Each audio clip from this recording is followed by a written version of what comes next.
Коя е най-добрата инвестиция?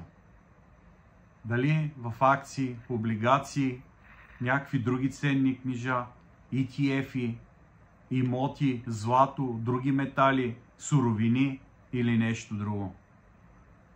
Бих ви казал, че няма най-добра инвестиция. Има най-добра инвестиция за определен човек в определено време. За мен, ако Мавруда е най-доброто червено вино, за другия е друго, за третия е трето. Но ако все пак трябва да избягам от този контекст за най-добра инвестиция, бих казал, че най-добрата инвестиция е инвестицията в себе си.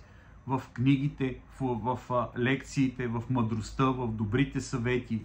Тази инвестиция, ако приемем, че една инвестиция има 3 параметра, риск, доходност и ликвидност. Доходността е изключително висока. Един образован младеж се реализира по различен начин.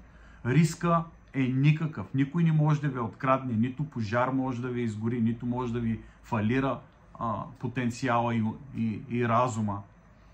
И ликвидност. Винаги може да получите стойност срещу инвестицията в себе си. Така че най-добрата инвестиция е в себе си. Оттам насетне нареждаме останалото.